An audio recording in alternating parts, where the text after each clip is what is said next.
Shri Ram Narayan Pandey inter college पुतसर संत कबीर नगर में आपका स्वागत है।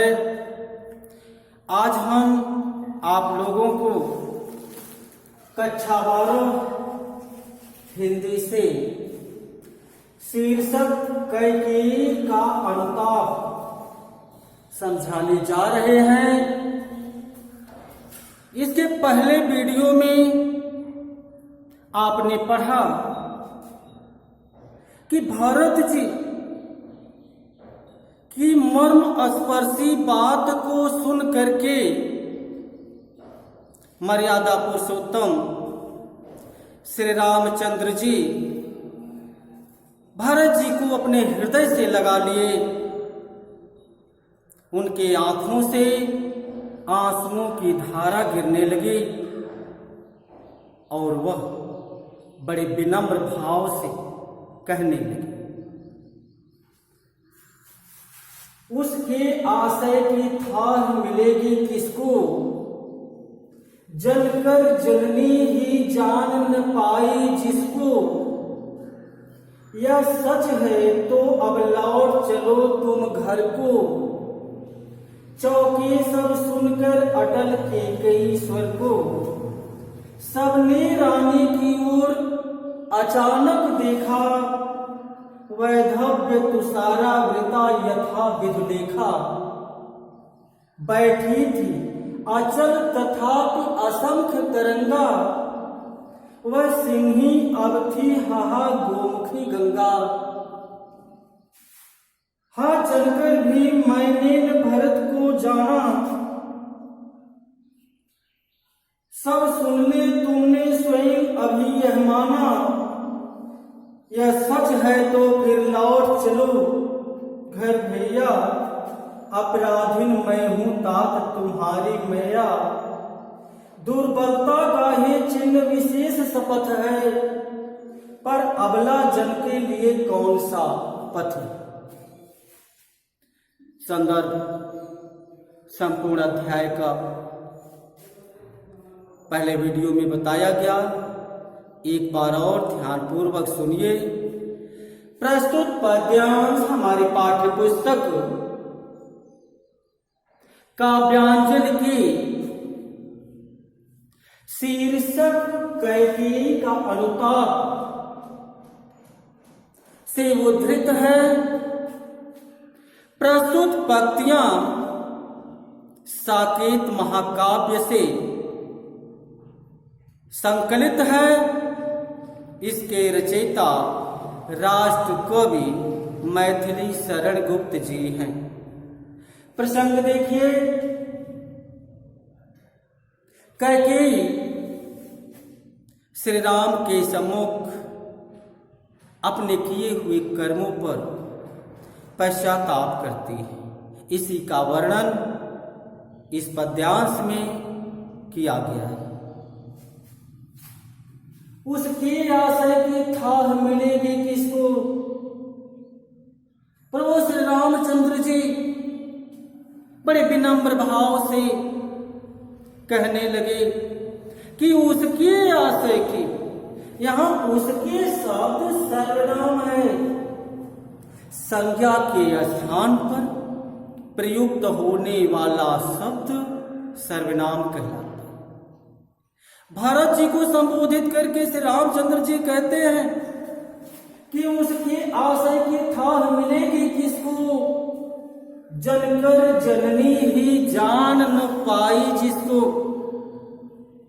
श्री रामचंद्र जी कहते हैं कि भरत जी के हृदय की बात को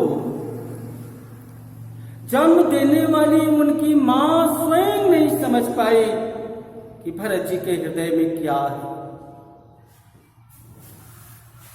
यह सच है तो अब लौट चलो तुम घर को, चौके सब सुनकर अटल कैकेयी स्वर को। माता कैकेयी जब इस बात को सुनी कि श्री रामचंद्र जी कह रहे हैं कि भरत जी के हृदय की बात उनकी मां नहीं समझ पाई। तो कैकेयी कहने लगी, यह सच है हे राम, यदि यह सत्य है लौट चलो तुम घर को, तो अयोध्या वापस लौट चलो। चौके सब सुनकर अटल कैकेयी स्वर को उस सभा में बैठे हुए लोग जब इस बात को सुने कि कैकेयी कह रही है कि हे राम अयोध्या वापस लौट चलो, तो सभी लोग श्री राम की ओर अपलक देखने लगे। सबने रानी की ओर अचानक देखा, वह धव्य तुषारा वृता यथा विधु लेखा। सबने रानी की ओर अचानक देखा। पहले तो सभा में उपस्थित जितने लोग थे श्री रामचंद्र जी की ओर अपलक देखने लगे, मन में विचार करने लगे कि प्रभु श्री रामचंद्र जी माता कैकेयी की बात मानकर अयोध्या वापस चलेंगे अथवा वह वन में ही रहने का निर्णय लेंगे। उसके बाद सभा में बैठे हुए लोग कैकेयी को देखने लगे। मैथिली शरण गुप्त जी बड़े ही मार्मिक ढंग से लिखते हैं कि उस समय कैकेयी की मनोदशा और शारीरिक दशा किस प्रकार प्रतीत हो रही थी। वह धव्य तुषारा वृता यथा विधु लेखा, वह धव्य शब्द का अर्थ होता है विधवा, तुषार शब्द का अर्थ होता है ओस, वृता शब्द का अर्थ होता है आच्छादित, विधु शब्द का अर्थ होता है चंद्रमा। ध्यान दीजिएगा, उस समय श्वेत वस्त्र धारण की हुई कैकेयी विधवा स्वरूप में इस प्रकार प्रतीत हो रही थी जैसे ओस का कण चंद्रमंडल को ढक लिया। प्रस्तुत पत्ती में उत्प्रेक्षा अलंकार की बाहुल्यता है। यहां पर श्वेत वस्त्र की समानता ओस के कणों से और कैकेयी की मुख की समानता चंद्रमंडल से किया गया है।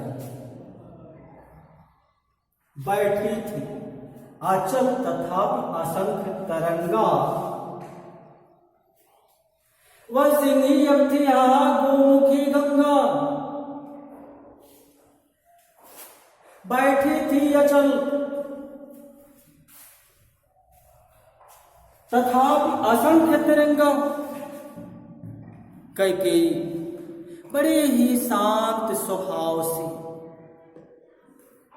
बैठी थी, किंतु कैकेयी के हृदय में अनेक प्रकार के विचार उत्पन्न हो रहे थे, अनेक प्रकार के प्रश्न उठ रहे थे।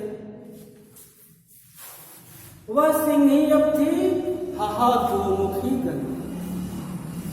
सिंही कैकेयी जब अयोध्या में चक्रवर्ती महाराज दशरथ जी से दोनों वरदान मांग रही थी, उस समय कैकेयी सिंहनी की तरह गर्जना कर रही थी। किंतु चित्रकूट में आकर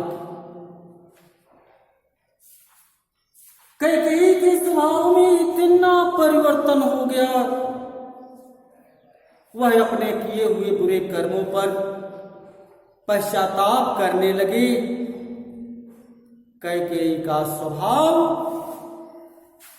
गोमुखी गंगा के समान स्वच्छ और निर्मल हो गया था। हाँ, जानकर भी मैंने न भरत को जाना, सब सुन ले तुमने स्वयं अभी यह माना। कैकेयी कहने लगी श्री राम को संबोधित करके, सभा को संबोधित करके कि हाँ, जानकर भी मैंने न भरत को जाना कि मैं जन्म देने वाली मां हूं, लेकिन मैंने भरत के हृदय की बात को नहीं जान पाई। हाँ, जानकर भी मैंने न भरत को जाना, और सब सुन ले तुमने स्वयं अभी यह माना। सभा को संबोधित करते हुए कैकेयी कहती हैं कि आप सभी लोग ध्यान पूर्वक सुनिए, राम ने जो कहा वो सत्य ही कहा। मैं तो भरत की जन्म देने वाली मां हूं, लेकिन भरत के हृदय की बात को मैं नहीं समझ पाई। सब सुन ले तुमने स्वयं अभी यह माना, हे राम तुमने भी यही माना कि मैंने भरत के हृदय की बात को नहीं समझ पाई। यह सच है तो फिर लौट चलो घर भैया।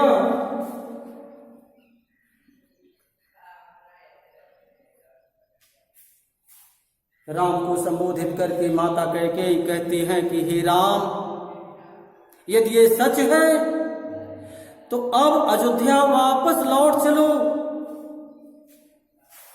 अपराधी मैं हूं तात तुम्हारी मैया। इस घटनाक्रम में सारा दोष हमारा है। मैं अपराधी हूं, भाग्यहीन हूं, किंतु मेरा भरत निर्दोष है, उसकी कोई गलती इस घटनाक्रम में नहीं है। कैकेयी अपने किए हुए बुरे कर्मों पर पश्चाताप करते हैं, कहते हैं कि दुर्बलता का ही चिन्ह विशेष सा पथ है, पर अबला जन के लिए और कौन सा पथ है? कैकेयी कहती है अबला। हमारे यहां भारत में स्त्रियों को अबला कहा जाता है। कैकेयी कहती है ये एक स्त्री के लिए विश्वास दिलाने के लिए केवल एक सौगंध है, दूसरा कोई रास्ता नहीं है। पर अबला जन के लिए कौन सा पथ है? कैकेयी सौगंध खा करके कहती है कि हे राम, इस घटनाक्रम में सारा दोष हमारा है, हमारा पुत्र भरत निर्दोष है। आज के लिए बस इतना ही। दूसरे वीडियो में हम आपको समझाएंगे कि कैकेयी किस प्रकार अपने किए हुए कर्मों पर पश्चाताप करते हैं। धन्यवाद।